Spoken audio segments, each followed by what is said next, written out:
It's the Blue Vote Cafe, a little bit of wonkish, a whole lot of fun. I'm David Schellenberg along with Rachel Oyster. We're the co-chairs for Democrats Abroad in Canada's capital region of Ottawa, where it is definitely summer in Ottawa. It is hot and sticky and muggy. At least it is downtown. Yeah, it might have been the hottest ever on this date since the recording of weather statistics began. Yeah. We always have to say that because there could have been hotter days. What's new with you, Rachel? What have you been up to? I don't even know. Well, I've got friends who got married without telling anybody. Okay. And we said, can we throw you a party? And they were like, well, okay. So, yeah. Right. Okay. We're throwing a party for some reluctant friends, but they're getting into it now. They're coming up with all the games they want to play. So. Nice. Nice. Yeah, I had a tooth pulled out of my head, so... Anybody who believes anybody who believes the Canadian healthcare system is the best in the world has never had to do the dentistry side because it's not covered. It cost me $4,000 to have this tooth removed from my head. So and there's still another 1,000 or 2 to come with it. So my God. There is coverage for some, but I guess not all of it. And we went and saw a baseball game on Friday night. So yes, we did. You were having fun with the rugby players. I caused an international incident. I don't know how I was able to do it. I went for a beer and ended up talking to these 2 guys who are, are international rugby players and had organized a busload of 50 teenagers from some corner of the UK who were in Ottawa for some reason. And these kids all had me doing those rugby chants up and down. Oh, that was you. Okay. Because I heard chanting as my husband and I left the field. I was like, oh, maybe I should go back. But I assumed it was the rugby folks. No, that was you. That was me. You'd had enough by that point. To be feeling no pain. Anyways, who's with us today, Rachel? Quick change of subject. No. We got to bring our guest in and we'll discuss his rugby chants. It's true, we do. So our guest in the cafe today is Hunter CG, who is better known across social media as RoteRote, and who is also a fellow DA member. So welcome, Hunter. Thank you for having me. It's wonderful to be part of a rip-roaring discussion, and I can feel you on the hot summer humidity over across the Atlantic Ocean. It is hot and sticky in Northern Europe, and in Southern Europe everything's on fire. So it's that kind of summer. Actually in Canada too. There's a lot of things on fire in Canada. North of us rather than south, but we are breathing bad air pretty much every other day. So fun times. But let's get back to you. So we always like to ask our guests where they are. You've mentioned Europe, but we want more specifics, how you got there, why you're staying, and we'd also like to know what state you vote out of. So I vote out of the great state of Louisiana. I moved a ton, but the place I lived the longest in my life was New Orleans, Louisiana. So that's where I consider myself from. And I am in the wonderful and lovely country of Belgium, where I also sit on the XCOM for DA Belgium. And I sit there as the counsel, so the legal collection specialist, yada, yada, knower of all random facts and figures about DA things. Does that mean you actually have a law degree? Yeah, are you a lawyer? No. Are you going to send us a bill for this? You don't actually have to be a lawyer to hold this position. You just have to be qualified to know these things. So if you have that sounds like a volunteer organization, obsessive knowledge about very specific niche party knowledge, which is unfortunately cursed knowledge that exists in this brain. We can all relate. Half of party work is just absorbing a ton of randomly useless knowledge. Trivia and detail. Yeah. And then what keeps you in that part of the world? Yeah. Both questions at once. So Belgium, I got over here because I got a job working at the European Parliament on their communications team for the PES. This is the Party of European Socialists and Democrats. And this is one of the center-left umbrella groups that's over over all the center-left parties, basically. So in Italy, it's Party Democratico. In Germany, it's the SPD. In the UK, it's Labour. In Austria, the SPÖ, blah, blah, blah. And I was working out of there for a bit over 2 years, doing all the video and graphic design. So all the stuff coming out during that period, a lot of it was coming from me. And it was a very interesting experience being up front and close during some of the most chaotic experiences in the European Union at that point. It keeps getting more wild. But really, it was like pandemic years. It was the start of the Ukraine war. It was so much intense stuff that we constantly had to be like waking up and just rolling with the punches. And yeah, it was a wild thing. It's a what brought me to Europe in general. I moved over about 7 years ago now. I lived in Louisiana, and I lived in Southeast Louisiana, about 30 miles away from where David Duke was from, the former Grand High Wizard of the KKK. And that year in 2016, is that how everybody places things in that part of the world, like their proximity to David Duke? David Duke. I mean, it's to illustrate the vibe in the most illustrative way.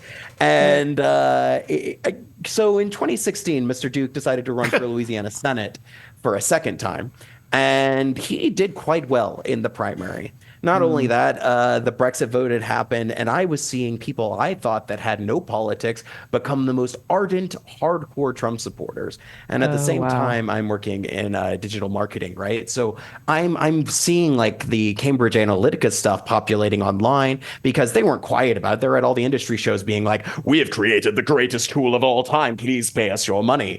And so I'm sitting there being like, "Why are not anyone talking about this like insane automation, all this stuff that's coming? Like, there's a lot going on."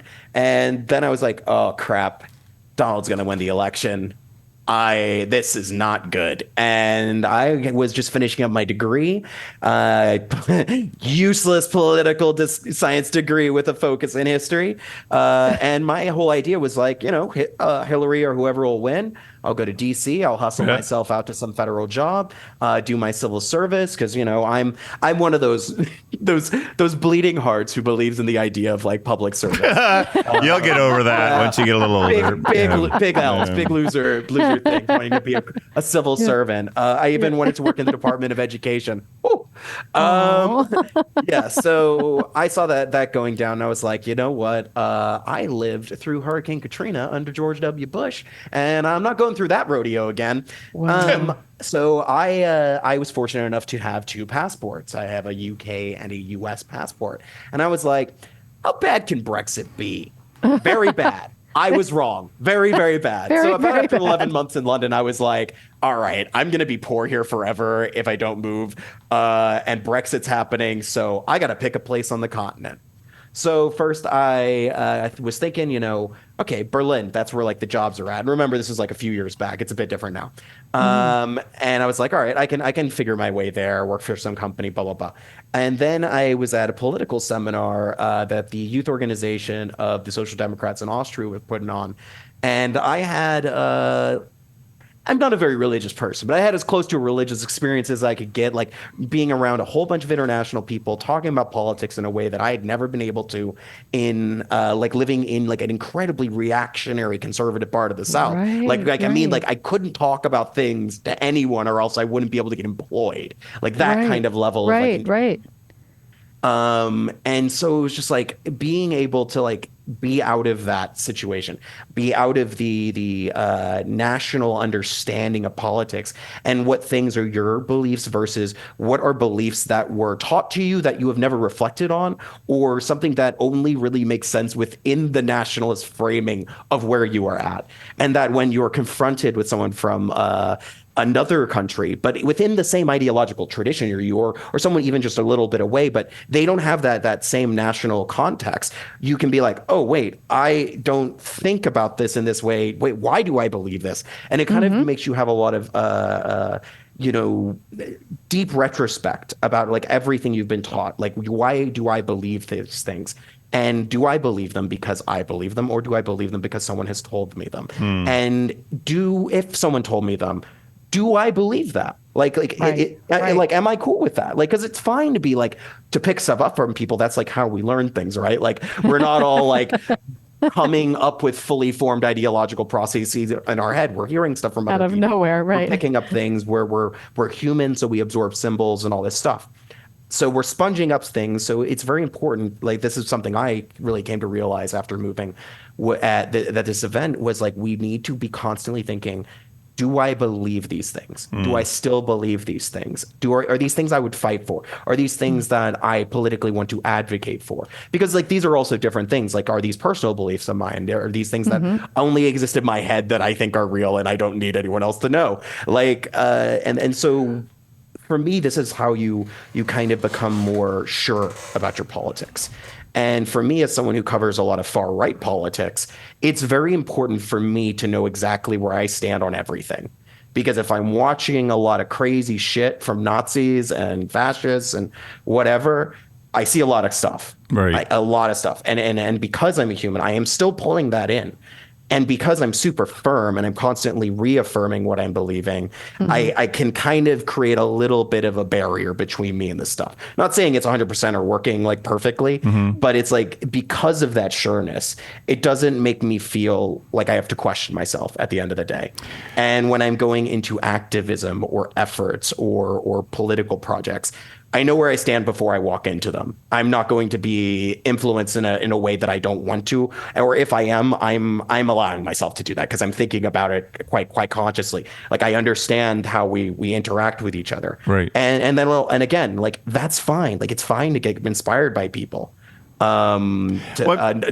Yes, go. No. I just you got me curious about Louisiana and politics in Louisiana. And is it like one of those so bad right now? Well, is it like one of those Star Wars worlds where it's like one ecosystem and that's all that there is, or is there actually, as somebody who grew up there, is there some variety of voices? They're just maybe hard to find. Okay, so this is going to be really complicated. Louisiana is not like any of the other states, and I know a lot of people say that about their state, but I was going to say all the states say that. Louisiana is on like the extreme end of bizarreness. Okay, so you know who Huey Long is, I assume, yeah? No. All right. For the listeners who do not know, Louisiana had this incredibly powerful Democratic governor at one point named Huey Long, and he is treated like a folk hero or the literal devil, depending who you ask. Okay. And people still feel about this to today. I remember watching a documentary made perhaps 20 years ago, and they had a bunch of very old people on being interviewed, and some people were like interviewing about Huey, and half the people were like, he was like God sent him to Earth to make Louisiana into the modern world and blah, blah, like all these very flowery things. And then one old lady was like, I still hate that man and I would shoot him if he was standing here in front of me. And keep in mind, this is a man who was actually assassinated. She was like, I would shoot him. Oh, really? Okay. And I was like, lady, you are holding this grudge in 2006. What are you doing? So to understand that. But Huey was very authoritarian, but in a way that was also highly populist in kind of like the populist party sense in the American context of the late 19th century. He was very big into modernization, and his big thing was he looked out into the world and he was like, okay, communism is out there, fascism is happening, all these extremist political, he's like, so can I create a new system? But at the same time, he's existing in the segregated South, where you have a state that is completely controlled by two separate old money groups. One are what were called the carpetbaggers from the North, who came after the Civil War and became the new political elite and bought up everything when it was dirt cheap and the economy fell through the floor. And then you have the colonial era aristocracy that was very much still there and still in power. And this is still a current existing problem in Louisiana. So you have a situation where the state is basically split along the I-10 and then like swoops down with like the I-12. And the three major cities along there are Baton Rouge, Lafayette, and New Orleans. And these are your like traditional French old cities, like original OG ones. And this is where the only really proper progressive politics is happening. And these are like pretty progressive cities, and like especially like New Orleans and even Lafayette, like even though it's way more conservative, but like these aren't like reactionary places.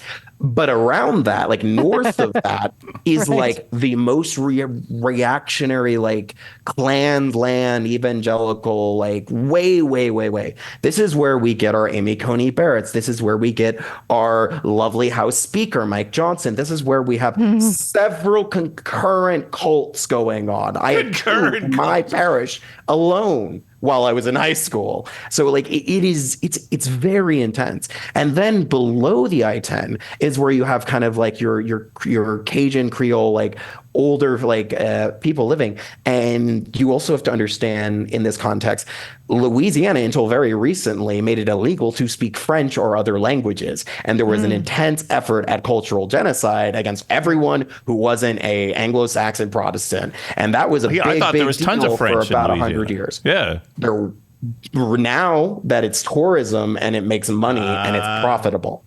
and also like a lot of this in like Louisiana has also been very intense by its culture. It's like it's a whole thing. But like the new wave of it that like you guys know is very much like a post-Katrina thing where everyone became hyper big into Louisiana history, culture, everything. And it was a very big cultural kind of like revival renaissance thing. So and also the city spends quite literally tens of millions of dollars every year promoting that specific image. It has little New Orleans like little embassies basically around the world, but like specifically for tourism to do like to sell this image, and then like the movies and all this stuff. Like so, like there's a specific view that's pushed out of Louisiana and all these kind of things. But kind of going back to your original question, there are people there who really want to do progressive politics. It is a place that consistently can elect Democratic governors because there is this very strong, longest tradition of people really hating all of the old money folks and all of like the robber barons that they see. So there's this intense like anger and frustration. And like, you know, if you pull back a little bit, Louisiana should be like Saudi Arabia rich. It is an oil producing state. It has crazy amounts of petrochemical stuff. It has huge amounts of mineral wealth, like everything. But the federal government doesn't allow Louisiana to keep any of that money. And the state subsidizes every single industry that you can imagine. And not only that, the last time we had a Republican governor before the current guy, Bobby Jindal, he literally sold most of the state assets. So state capacity has effectively collapsed. And this is a place that is at the forefront of climate change. It will be one of the states that will have to be mass evacuated. It's going to fly. So like we really have to like, you know, this is, you know, I used to describe it with my friends that Louisiana has been sacrificed. Like we are sacrifices to the engine of America, the engine of our economy. That's why we have places literally called like Cancer Alley down the road from New Orleans. Like it's a surreal thing to really think about. But that is how a lot of states are treated. They're sacrificial lambs. And of course, that breeds some wild resentment. And when you already have like political calls, huge amounts of paramilitary history there, active KKK still going on, like all the stuff going on, it becomes very, very bad. And then thus you have a silencing, you have people not wanting to organize openly. And then you have issues within like the Louisiana Democratic Party. You have stuff like old money interests kind of like holding all positions forever kind of issues. But then like the other kind of things, which kind of applies to a lot of red state Democratic parties or like more Republican controlled Democratic parties, because I don't like the red state, blue state dynamic. I think it creates this idea of like a static culture within a democracy, which is very dangerous. But like the other issue is like, because the state party doesn't feel like it can compete in most areas, it just doesn't. And those local parties just don't exist. And so like you don't have structure, then thus you do not run candidates, and thus they never lose. And so it's like, yeah, so the state really just is like, okay, well, we have some minority majority districts that we're always going to get. We have Lafayette and Baton Rouge East and New Orleans, and it's good enough. And that's not okay. And especially considering to cycle back to Huey Long again, the reason he's treated like a saint is because he gave free school books, literally taught people to read. Almost every road and bridge in the entire state, still to this day, was built during the Huey Long period. Wow. He literally raised it from a medieval style society to the 20th century in a period of a few years. He also did a lot of other stuff, but he literally just like took down the rich and powerful, and people fucking love him for it still. And that can be still harnessed. That lineage is still there. Like it exists. And I think this is the thing that people have learned to accept, to be hopeless, that there is no way it will ever change. But that is easily changed. Like you can shift people's behavior and moods and feelings about things. It just requires a large amount of effort. For sure. So your own beliefs, did you come to this as a young adult reading things and learning things, or did you have a background in your family of more progressive politics? So I was born in London, and I lived off and on in the UK till I was 9. But my mom actually was really, so she, like, no one has like a political like party background or anything. But my mom like studied for a couple of years political science, and like she was an immigrant to the country and like lived in like the end of segregation, and like so she saw like stuff. And so she made sure she sat us in front of the TV and was like, "You need to understand what politics is. It will directly affect our family's life." I remember her sitting me down in front of like the 96 debates, like, and being like, "We're going to sit and watch every part of this." And then like my dad taking me to go vote. And then in 97, him voting for like Tony Blair, and him like explaining like, "I don't like Tony Blair because I think he's like a neoliberal third way guy, and I don't think he treats one class. But also I do not want the Tories to be in there." So, and he like explained this like very pragmatic reasoning of like why he was voting in a specific way. Right. And so it was always explained and taught to me in a way that wasn't about just like a familial requirement that like we always vote Labour. It's like my British family did always vote Labour, but it was also not in a way that was like dogmatic. It was like, we understand what is happening. We are aware of like the ups and downs of this particular guy that we're casting a vote for right now. And then the same thing on the Democratic side. Like my mom's quite progressive, especially for the South.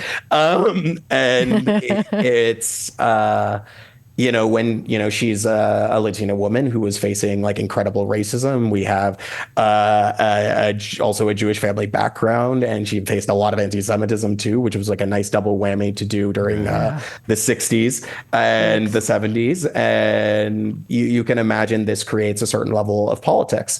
And I think also the reality of having a family that was split between New Orleans and Honduras gave us insight into watching multiple dictatorships take over of varying political flavors. And one of my uncles was a rebel at one point, and he taught me a very important lesson. And he was like, right-wing junta, left-wing junta, still a junta, doesn't matter. And that's like, I think, an incredibly important thing to like remember. It's like, just because there's an aesthetic to a regime, just because they say stuff or present stuff or show you stuff, doesn't mean they are doing those things or believe those things or even your ideology. It can be cosplay. And that's, I think, quite important for people to understand. Especially like... Go. Yeah. No. And I do wonder, as a part of that, I suppose my question is, what's wrong with the far right at this point? In that, if the true definition of the far right is all about the individual and the individual's freedoms to do as they feel is right for them, then if I want to get an abortion, I should be able to get an abortion. If I want to marry a dude, I should be able to marry a dude. But yet, there's something about the far right at this point where they believe in individual freedoms up until this point, and then they feel the interfering. Is that accurate? I mean, I wouldn't. I think you're describing libertarians. Okay. And I think libertarians may have, like, if we were talking in 2004, we'd be like the more weird right people. We'd probably be talking about libertarians more than we're talking about like actual fascists. Yeah. And actual fascists are not organized around the idea of the individual, and the ones that tell you. But isn't that what the far right is supposed to like? As a political science student, isn't that the true definition of what the far right would be? No. The far right organizes itself around the idea of the race, as in the Vogue, And this is much more different. And especially, also we have to talk about different flavors of the far right and how they're understanding and thinking about it. Okay. And just to like keep it contained. Good luck with that. MAGA, in the MAGA context. Yeah. So we have two main sides of this. We have this kind of tech bro, like far right stuff going on, and they have like a lot of very odd beliefs around the Dark Enlightenment, Curtis Yarvin. It's a whole thing. It's real heady. And then on the other side, you have what are called Christian integralists. This is like the tradition of like Mussolini, Dollfuss in Austria, a lot of Latin American 30s and 40s dictators. Classic dictators, dictator classics. But they're driven by an idea of white Christian nationalism. Right. So it's around the idea of race and religion that is fused together in a singular understanding. Whereas like people like Curtis Yarvin also are inspired a lot by religion, but it is much more based in a view of like metaphysics around race and race science and a more eugenics based understanding of things, mixed in with a bunch of weird like sci-fi stuff. So like either side of this, we are organizing around the idea of a race community, as in like the Vogue. In the original sense of this idea. And this is why you see quite clearly right now, while Trump is spinning out around Epstein, he is trying to emphasize that I am the leader of white people, defending you against all of them. Remember all those people you hate. That's why he's bringing up Beyonce, Obama, Oprah, all these things. Remember, I hate the leftists. I hate the liberals. I hate the homosexual, the trans people, blah, blah, blah. And he'll keep trying to bring it and be like, remember, I hate all the people. I'm the guy who brings all the hate to the thing. And this is what they're organizing around. It's idea of like, I am the leader of our people. I represent the nation, the concept of the nation, which is directly connected to the idea of the people, and him as embodiment of the people, which are only white people and people who believe in his political view, not all people in general either. That's also a very important thing to understand, because there's many competing views, even on the far right, of what should be done. Like, I think the person who half grifting, but also because of ideological differences, for example, is like Candace Owens or like Nick Fuentes. They're not on board with Donald Trump. They're like real fucking far right. So it's like, but like you have to understand, like there's still like lines and disagreements because, you know, there's different groups, there's different ideological positions, even within like the MAGA administration in the White House. There's a plethora of different visions of this. I think a good way to understand this is, okay, so there's this piece that is originally, it was meant to be satirical by John Gantz, but unfortunately it's become very correct. So it's called the nerd jock theory of fascism. And basically let me the Google way it breaks down is that there's two kinds of fascists. There are fascists who like being fascists because it allows them to act out all of their worst desires. It allows them to fight and beat up and hurt all the people they want to hurt. And it lets them act like they are literal kings and gods and warlords among men. And rules stop applying to them and they can empower themselves and yada, yada, yada. Like all this like machismo stuff, blah, blah, blah, blah. And then there are also people who have very clear ideological reasons why they're doing it. They have a very clear world that they want to build. And those people, in my opinion, significantly more dangerous because they have very, very specific things they want to accomplish. These are your J.D. Vances. These are your Stephen Millers. These are even people like Pete Hegseth, who comes across as a bumbling fool, but has several very long books about his very clear ideological positions and what he wants to achieve politically, and literally countries he wants to wipe off the map. So it's like just because they're weird guys, doesn't also mean they don't have very clear ideological visions on what they want. One of the things that I think is also very important that is usually misunderstood is why they can all work together. Like why they are able to do that and we are not able to do that. And the way I was actually thinking of this over the weekend because I thought it might be useful to talk about. So the two ways to think about it is the right can come together because their end goals are not that important The immediate problem is important. And the immediate problem is they do not control everything. And they have enemies that do control some things somewhere. And because the far right, and we also have to understand, it is an international movement, highly international, highly. Yes. It is a nationalist international. It seems counterproductive, but if you want to create a bunch of self-contained ethno-states, you need to get everyone on board with creating a bunch of self-contained ethno-states. So it actually really does make a lot of sense. And it's much easier because the rising tide lifts all the boats. Trump getting back in the White House, we all see, clearly rapidly empowers other people to do like real wild stuff very fast. I mean, Erdogan in Turkey arrested the CHP presidential candidate. Like that wouldn't have flown if Harris was president. Like, no way. And so like people feel really like able to push boundaries. And this is what they're doing continuously. But as more and more of them are in power, the longer they're in power, and also if things dangerously, for example, like Georgia Maloney, where they're started to treat as normal politicians instead of extremist politicians that they actually are, this becomes even more dangerous because now they have the mainstream reinforcing the normality of them staying and holding literal positions of national authority in some of the most powerful and richest countries on earth. And like this is kind of the thing. So why we can't do this is because we really want to argue about where we're going and what we're doing and the things we're trying to accomplish. And this, I don't mean this in a bad way, but like we have like, we want to build a world, and agreeing all together on the same world we want to build is the only thing we want to do. Like that is the whole thing we want to do. They, before that, want to have the final battle where they'd kill and destroy all of their enemies. And keep in mind, they are very serious about killing and destroying all of their enemies.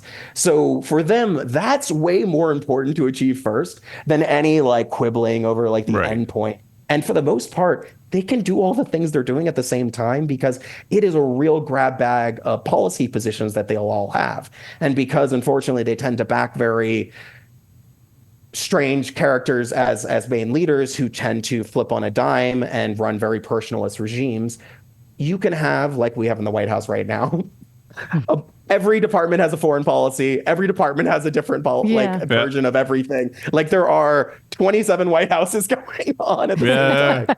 And like it works because like it works under kind of Bannon's like flooding the zone field. So like this chaos kind of like on a weird comsy end works, but like obviously this, you can't run a fucking government like that. But do you find we also get on the left get pissy over a tweet from 10 years ago? As opposed to the right kind of has a bit more ability to forgive and move on with what the current agenda is? I think that it's the hate thing. If you hate the same people, you can shut up for a bit. Right. You can shut up for a bit. Like, and also you have to understand there is money in the far right sphere.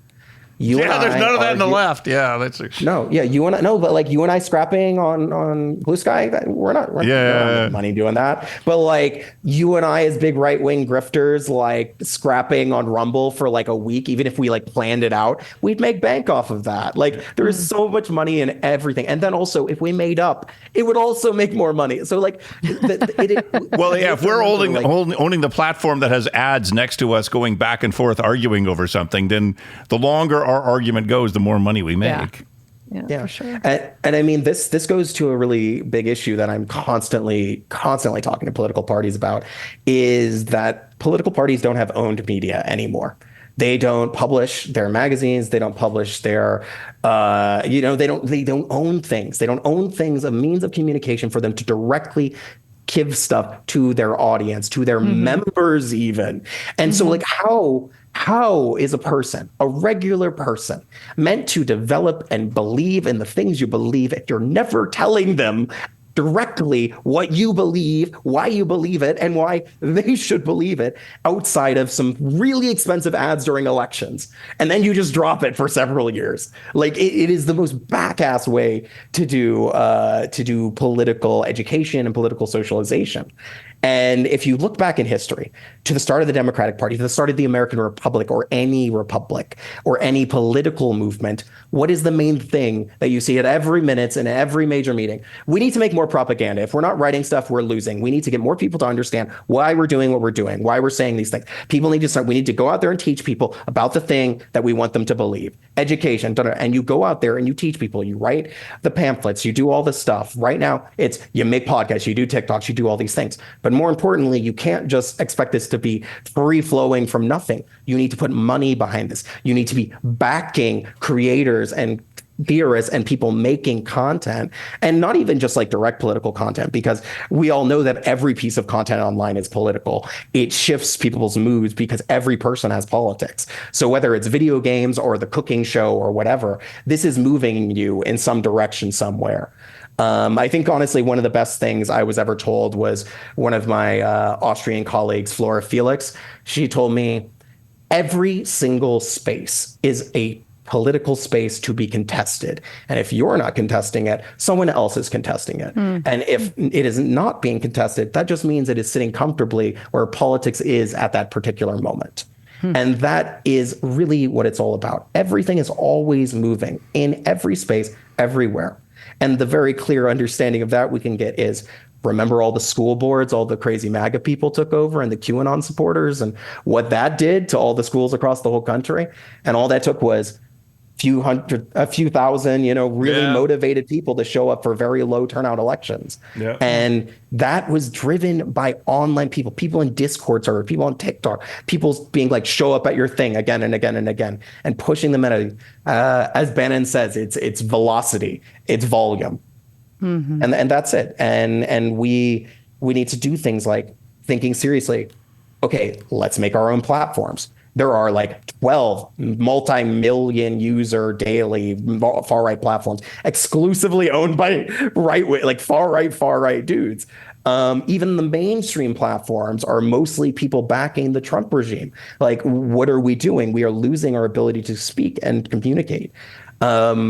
Even on like the back end, when we're talking about party infrastructure, we don't have the ability to have our own party internal communication stuff. We have to still use third-party vendors. Like, these are real vulnerabilities. Like, it seems bizarre, but like when old school political parties existed, they had to do all these things themselves. They didn't contract out vital functions of their party to third-party contractors that have other political clients. You really have to think on a fundamental level here.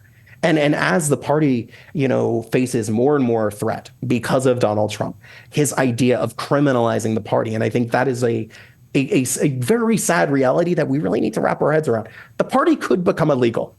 Sections of the party could become illegal. Like these things could occur, and they have occurred in countries that have gone into this kind of free fall before. I know a lot about the far right. And one of the things I try to explain is that we need to think of politics also as a technology that develops and iterates and updates. And when people are talking about Trump and Trump 2 and what he's doing, they're like, oh, it's like Viktor Orban, or it's like Turkey, or it's like this. And I'm like, no. It's not like any of these. It's the new version of all of these. And the most recent version, the one that did it hardest and fastest, is Mr. Bukele right down there in El Salvador, where he rock and rolled in there in a couple of years and was able to kick down the doors of a whole democracy that actually had a pretty fucking lock solid constitution. It had a bunch of problems. That's true. But the constitution itself actually had a lot of mechanisms to prevent this. But you go in there hot and heavy, and he had a little bit of support and a bunch of money from other far right figures around the world. You can do some stuff. Trump has even more resources. He's able to go even further and faster. And he saw, because he's already knows how to do this, because all these other guys already figured out the plan. Right. And we also have to see this on the flip side, where things happening in American elections, because of the amount of money and the amount of resources go in there and the nonstop rate of elections, it allows them to troubleshoot their strategies so quickly. This is why you see almost identical campaigns in every single other country with similar lines to what is happening in either the US or the UK or a couple of other places, because these are big countries with a lot of money thrown into elections, and they're basically A/B testing stuff for free for all the other movements. Because why Why reinvent the wheel? This worked. Let's just push the thing. The hashtag's already there. The line's already there. It's so easy. And you use AI translator, all this stuff, faster. Mm-hmm. We are in an information war, and it is asymmetrical. So how do we counter that? So the plan I've been pitching around to European parties lately is, and this is like a minimal level first plan. Steps. Yeah, first steps. Okay.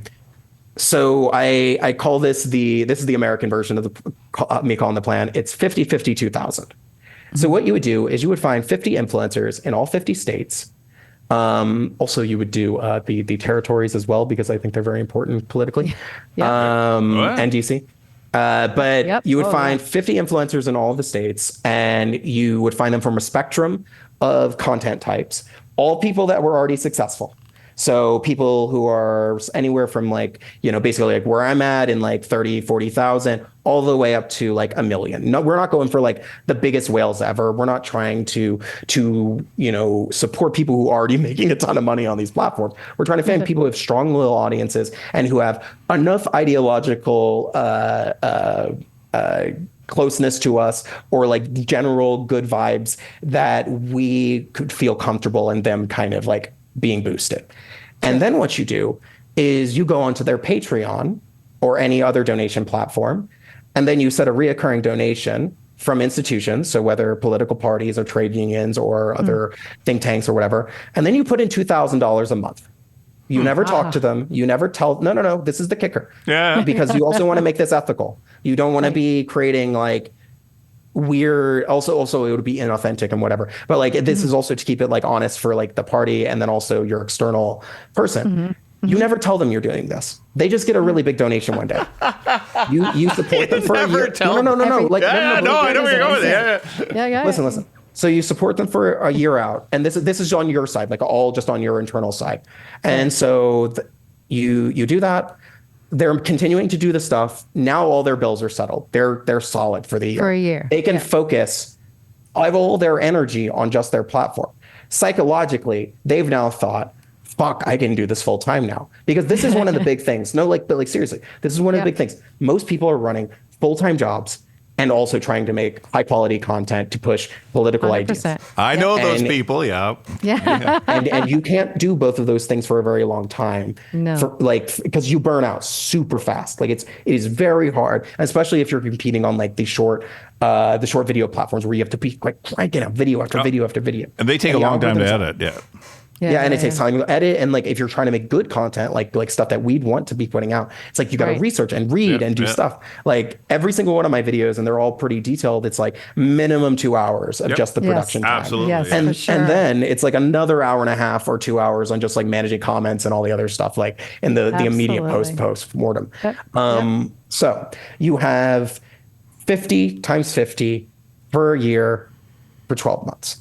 Even if they're just a creator who makes like really good performing videos once a month, like on YouTube, like these longer form stuff, that means you're getting 12 videos and you're getting like a million stuff, and they're saying the stuff you already want them to say, and you've made their life stable. And I really want to emphasize like how unstable the content creator world is at the moment. One of the greatest anti-fascist content creators, a guy named Innuendo Studios. And if you go look him up on YouTube, you will most likely have seen one of his videos about fascism. Okay. But he's done these videos for years. They have tens of millions of views. Any video he puts out is one of the best performing videos ever. He put out a video the other day. He's like, I'm going to have to quit making videos because I can't keep doing this to my wife and child. My income ping pongs around. There's no way I can do this. There's no companies that want to work with me because I make political content against the far right, and they're too scared to lose their far right customer base. Sure. I need to have my child fed. I'm going to have to quit just a regular job, and I can't do this. And that is just one of many, many, many other influencers, and they're in the exact same boat. One of my good friends makes incredible documentary style videos, all good long form stuff, heavily researched about the far right, did an incredible piece about Le Pen, did a great piece about the AfD.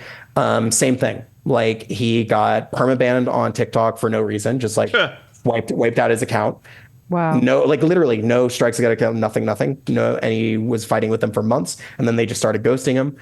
So that basically wiped out one of his main income streams.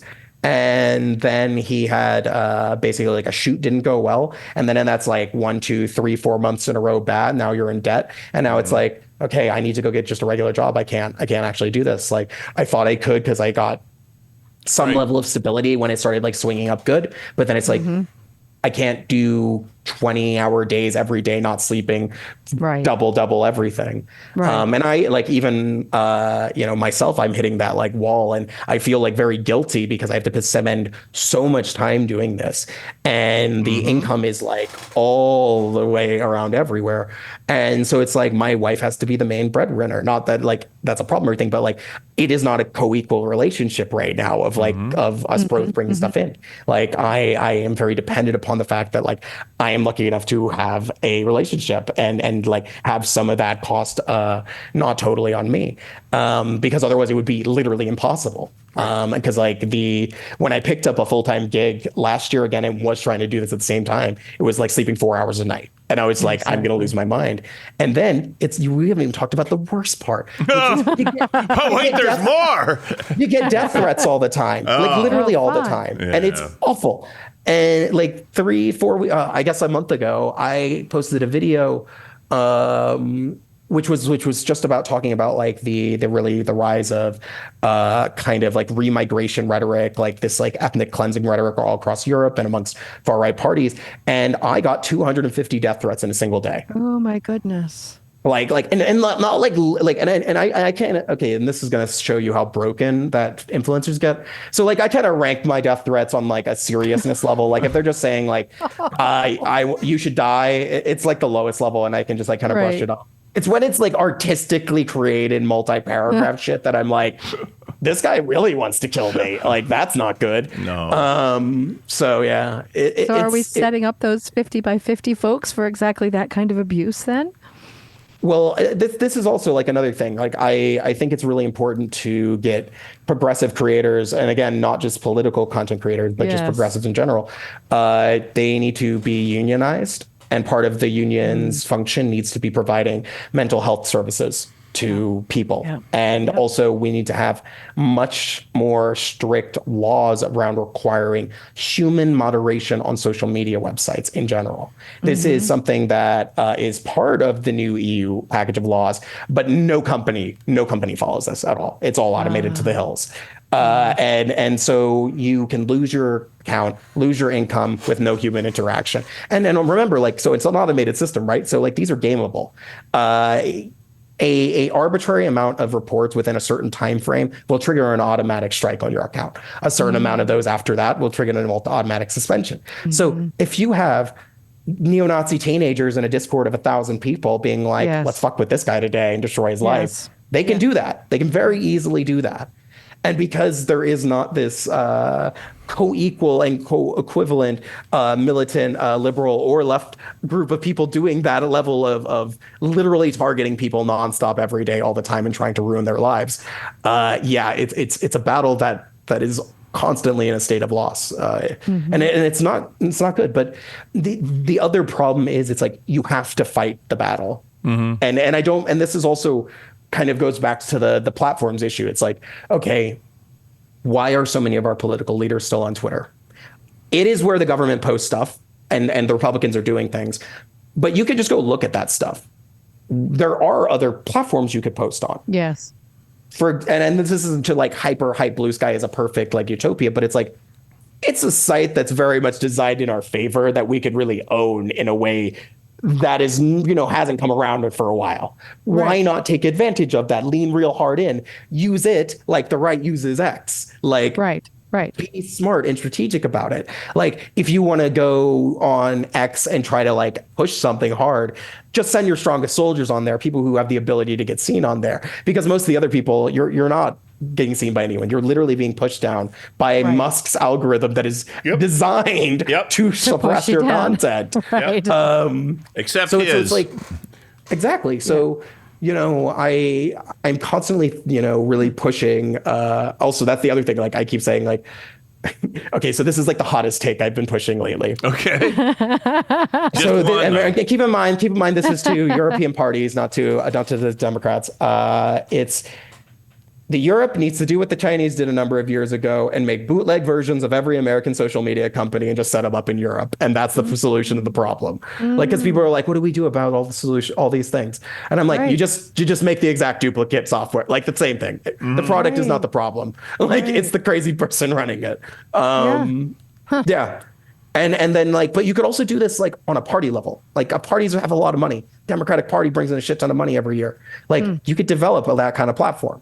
You could, it doesn't even have to be directly out. Like, you could push it out into some like institution, whatever. But like the physical thing does not exist for us to use or not use. We are dependent upon other people's stuff. We are dependent on a for-profit media to say our words for us and really hope they say it in a way that makes us look good. Wild way to have your main way of communication. And then the other mass communication is using the websites of some of the largest supporters of the current president of the United States. What are we doing? What are we doing? What are we doing here, people? And then the other part is, I think this is it's not just the funding aspect. That's a major part, and that is a primary issue. And I think, this 50-50 2000 plan, it's literally $600,000. That's what we're talking about for a year. So we're not talking about like infinite levels of money. We're talking like Tuesday at a super PAC. Tuesday at a super PAC. Like, it's nothing. It's nothing in these ridiculous election prices. But the other thing is that the right and the far right, because they're unfortunately inseparable now for the most part. I don't like to say it, but it just is what it is. Their political side and their cultural side are interlocked. There is no separation between these things. What has J.D. Vance been doing most of his vice presidency? Going on podcasts, shows, the cultural circuit. He is everywhere in right-wing world all the time. This is actually very, very clever. This is how they build authenticity with all of these random, like, little desperate communities, because every one of these little influencers has a loyal following that believes them. And we have to remember, how does authority flow within the 21st century? How does legitimacy flow? It does not flow from the papers, doesn't flow from politicians, doesn't flow from your traditional authority holders. It flows from people with audiences that trust them, with parasocial relationships. People like me with 40,000 followers can give a candidate a very good reputation with my particular section of people. And you get 100 people like me, and you have, hundreds and hundreds of thousands of people now thinking that your party's good or your candidate's good. And they didn't have to do anything. They I transferred my thing to them. Right. And this is very important, because one of the things that both Biden and Harris and a lot of politicians in the Democratic Party were critiqued on and continue to be critiqued on when they try to do like podcasts, interview world circuits, is they're not doing it consistently enough that it doesn't feel inauthentic. So when Vance is there, he's a creature of that world. Like he goes on podcasts. He listens to podcasts. Yes. He blogs and does all this stuff. He's really online. And so if you're not believed to be that, and remember, we're talking about perception versus reality. Reality is irrelevant here. The perception is irrelevant. We just have to accept this. And this is the other thing I keep having to break people's hearts on. It's like, most of us like to view ourselves as materialists in how we view politics. That unfortunately is not how people vote or believe things or form their opinions. Unfortunately, it's a difficulty that you can govern very well, but if you're not good at selling or doing the propaganda or convincing people or doing the perception, you'll lose. And that's a really gutting thing to be the reality, but that's where we're at. So, but doesn't mean we should not govern well. It just means that it doesn't actually get you the election. And that's a scary thing, I think, that a lot of us are struggling with right now, right? Agreed. Yeah. I forgot my point. So you guys asked me a question. It was about authenticity. Yeah. It was about authenticity. Yes. Yeah. So if you want to be a person that gets legitimacy from those people, you need to start doing a lot of them. And the more you do, the more it will not seem like you're just going for votes or just trying to like be hello, fellow kids. It's like, it's like, oh, it's just like he goes on a lot of shows. That's super He's cool. a real person. He's just a guy. She's just a guy. They're just guys. Everyone's just guys. And that's like why, you know, these little moments, you know, like Tim Waltz AOC on Twitch playing a taxi driver or Crazy Taxi or whatever, like that appears so legitimate and honest and whatever, even though neither of them are on Twitch that much. But it's just like, oh yeah, you know, like AOC's like big online, and she transfers that legitimacy to Tim. They're doing this thing together. This is nice. They're people. Right. I like nice. Them both now. No, like it's, yeah, it's like, I know what you're saying. Yeah, it's but like these lower level things are more you know, tangible in a way. Like they stick with you. Like you know, if we think about like podcasts we listen to, even if we're like being cool intellectuals like we are here, how much of that do you actually like retain after, and how much do you retain like the feeling? Yeah. Like the emotional fulfillment of it. Like I listen to all the Revolutions podcasts, and I listen to 100 hours about the French Revolution. I know a lot more than the average person on that, but I probably remember 10% of it. Yes. But I feel really fucking good about listening to that series. and so it's like, you know, this is how we have to understand it. And this is not any different than it has been for many, many decades. It's just, it got a little easier when the Cold War ended, and there was a lot less going on. And I think, in my opinion, the 90s and the early 2000s politicians had a really, really historically easy moment to get through. And that makes this particularly difficult for those people who are still in power, because they never had to really try to sell it. They played the end of history card as a reality, and that has bit them in the ass pretty hard. And the far right has been working for decades. Like, we have to really think of it. Since 1945, these guys have been thinking, we need to get back in power. We lost. How do we get back in power and destroy all of our enemies? And that has been an 80-year quest. And now they're finally capturing countries again.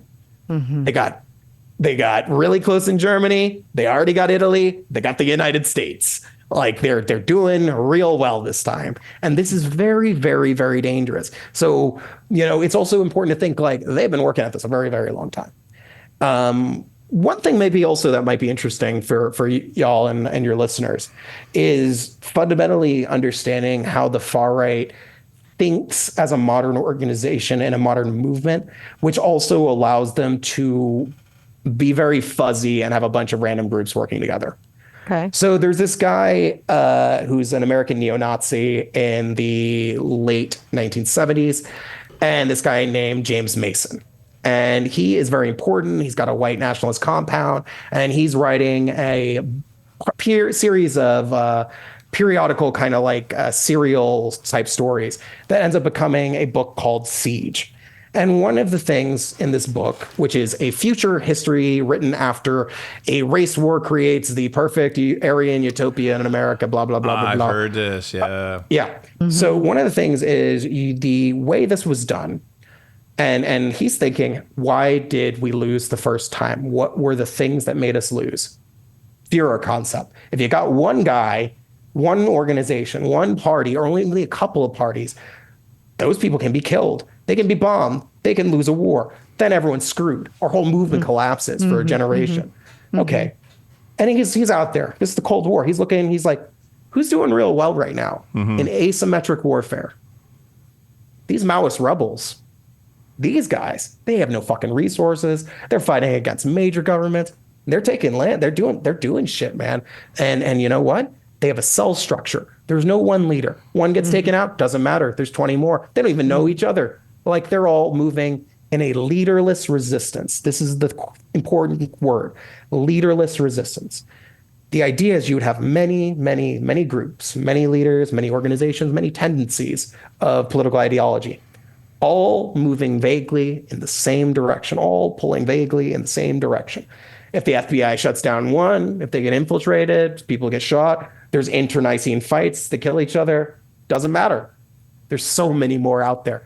There's so many flowers in the garden.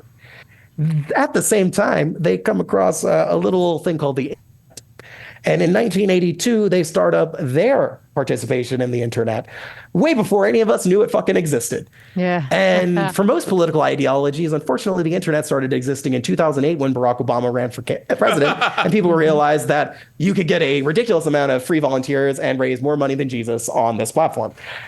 But by that point in time, they had been on the internet for decades. They created their own internet called LibertyNet in the 1980s. They were networked and doing social media networking before social media existed. Why are they so good? They've been working real fucking hard at it way longer. Longer than we way, have. way longer. Yeah. And that's it. They are literally out organizing us because they've been working at it longer. And now that they've broken through and they can get normies flooding in, they're mainstream enough that people can fall into these ideologies. They're really good at online recruiting.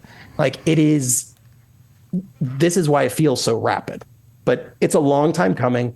It's decades of work. It's iterative. It is technology and tools being developed and refined and advanced upon in a meticulous way. Every election in every country, everywhere is a way to learn. And if you're not doing that, you're a fucking idiot and you're going to fail like the last guys did. So let's not do that. And like, it's really easy. It's really easy to get into the idea that your enemies are stupid or like, because they're like racist, they're idiots. Like, it's like they believe horrible things. They believe wild, weird stuff. They're also very serious about their political action, and they've been thinking about this. And some of them are really fucking smart. Like this is their whole lives, and that's all they do. And so, it's dedication, it is the time, and it is also the money and resources.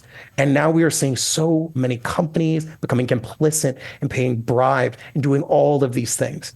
Like this is the incredible danger of this moment, because it is not just the institutional collapse that is causing damage to the republic, but it is that the more that folds, the more money and authority and power that continues to be transferred into the MAGA movement, and thus also transferred into the wider far-right movement, the more difficult it will be to not have very extreme things to get it unstuck. And this is what this is where I become kind of fearful. It's what I've been describing as the Democratic window. As in the Democratic Party, as in the US context, because I believe we only have a few months before several big options to do things in more normal ways kind of close in on us. Wow. This is like the real deal. Every single tiny special election will matter, because it'll matter if things get very bad, who controls every single political position in those particular geographies. Like, we have to think in this, what if these are always the last election ever? And we have to treat every election like this. When I read yesterday that the Virginia State Democratic Party did not run sheriff candidates in two of the largest cities and handed them over to ICE supporting MAGA guys, I was like, what the actual fuck are you guys doing? I was like, there are ruby red districts doing plus 17 Democrats right now. Like, you can run donkeys literally and get these seats at the moment because Donald Trump's in the trash. And message to the listeners, literally run for any position right now. Run for any position. Anything. If it's uncontested, run for any position. Right. If you don't know what it is, someone in the party will teach you how to do it. Seriously, there's someone who can tell you how to do everything. You can do it. Average people can do this.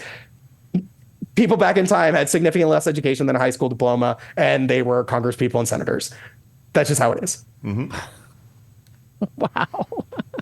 That was quite a heady journey you've taken us on. Well, remember 10% of it. Sorry. No, don't apologize. I'll remember more than 10% of it. I mean, also feeling both more terrified and somewhat reassured at the same time. So I don't know how that works. But that is my brand. That's my brand.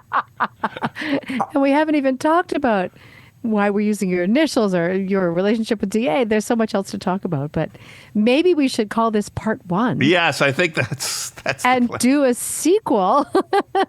I would absolutely love that. I'm sorry I talked your ears off. No, but, don't apologize. It's been wonderful. People from New Orleans have the gift of gab. And, No, I want to hear more. I really do want to hear more, but I think maybe we should let the listeners just absorb. Digest. Yep. Digest. Ferment. Oh, ferment. Yeah. Ferment's a good word. And come back to this. Would you come back? That would be great. Yeah. I'm always down to chat. And I think these bigger questions are very important to think about right now. I think, there's a lot of things to discuss about how we want the Republic to look, how we need to seriously think about what parts in the Constitution do we need to change to make it so that we can never allow this to happen again. Like we need to take deep looks at our system of government that's been around a very long time, but it's very much a 1.0 version of a democracy. Yes, that is absolutely And we true. need to really think about what a second American Reconstruction looks like in a very serious way. And that actually not think of it in a way that is just bad or sad or just completely about trying just to prevent fascism returning or taking power again, but also how do we build a sustainable country that makes it so that people are happy and healthy and able to get the things that they need, which was not achievable within the first version of the Constitution. And I think that's a great starting point for installment number 2. That's a super thing to think about. Hunter, thank you so much. Oh, thank you. And to be continued, no question. Yeah, absolutely. If you live outside the U.S., please register with your voting state at votefromabroad.org every year. Do it now. To find all our episodes, go to democratsabroad.org and look for us in the drop-down menu. I'm Rachel Oikster with David Schellenberg in Ottawa, Canada. Thank you for listening to Democrats Abroad, the Blue Vote Cafe.